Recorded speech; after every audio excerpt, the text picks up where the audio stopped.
Para hablar de estequiometría necesitamos ver algunos conceptos básicos. Lo primero que vamos a saber es la unidad de masa atómica, que va a estar expresada en UMAS, que ya hemos sabido que en la tabla periódica van a aparecer todos los elementos químicos con sus datos como su símbolo, la Z, que es el número atómico y la cantidad de protones, su masa, su peso atómico, etc.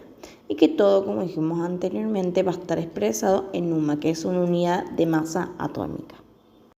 El peso molecular es el peso de la masa molecular relativa en un número que indica la masa o el peso en términos relativos de una molécula, o cuántas veces mayor que la UMA es la masa de la molécula, en donde se van sumando los pesos atómicos de los elementos de la fórmula multiplicando por el subíndice, como aparece en el ejemplo.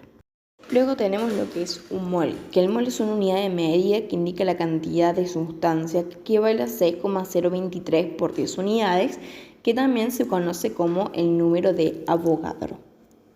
Ahora, ¿qué significaría esto? Si bien sabemos que, por ejemplo, en una docena siempre va a haber 2 unidades, bueno, en un mol va a haber 0,023 por 10 a la 23 unidades, que se utilice claramente para agrupar unidades muy chiquitas o partículas como átomos, moléculas o iones. Por lo tanto, un mol puede hacer referencia a cualquier agrupamiento de partículas. Es por eso que siempre se debe indicar si se habla de un mol de átomos, un mol de moléculas o un mol de iones. O sea, siempre especificar de qué agrupamiento nosotros nos estamos haciendo referencia. Ahí, como vemos en el ejemplo, podemos sacar la masa absoluta, la molar y la relativa. La masa relativa se va a identificar en UMA, donde tenemos la masa relativa del calcio, que es un total de 40 UMA. Estamos hablando de un elemento, de un átomo. Y la masa relativa del H2CO4 nos estamos haciendo referencia a una molécula, en donde tenemos un total de 98 UMAs. Después tenemos la masa molar, que es lo mismo que la relativa, solamente que en vez de ser representado en UMA, lo vamos a estar representando en gramos. Y por último tenemos la masa absoluta, que con eso lo vamos a sacar con una regla de 3 simple. Tenemos que 6,02 por 10 a la 23 moléculas hace referencia a 98 gramos, que es lo que pesa la molécula de H2SO4. ¿Cuánto equivaldría eso en una molécula? Bueno, 1,62 por 10 a la 22 gramos. En cuanto al volumen normal, este término va a indicar el volumen que ocupa un mol y se define un mol de un gas medio en condiciones normales de presión y temperatura.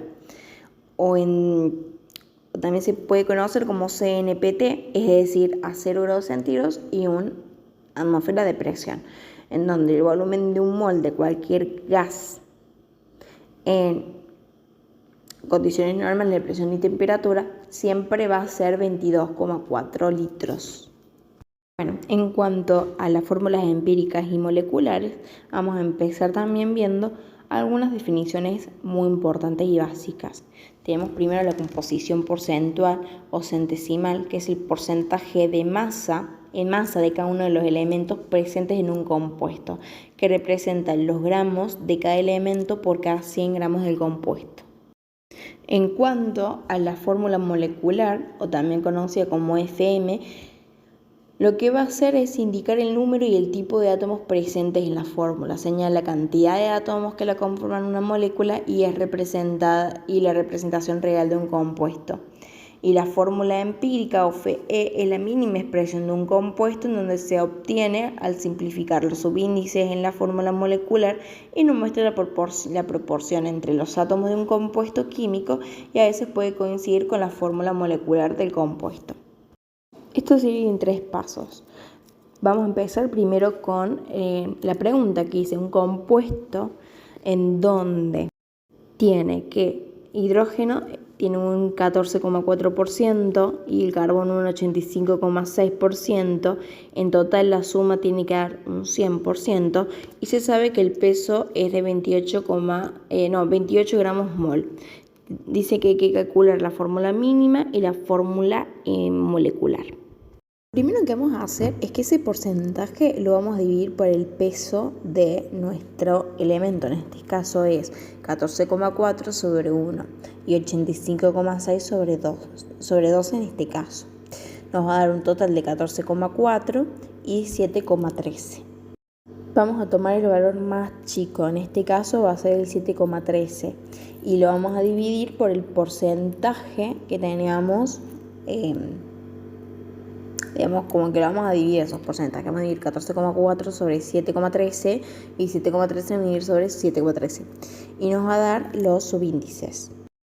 Como se ve, queda CH2. A partir de eso se va a calcular la fórmula molecular, que sería el peso de la fórmula molecular, o sea 28, sobre el peso de la fórmula mínima, o sea 28 sobre 14, nos va a dar 2.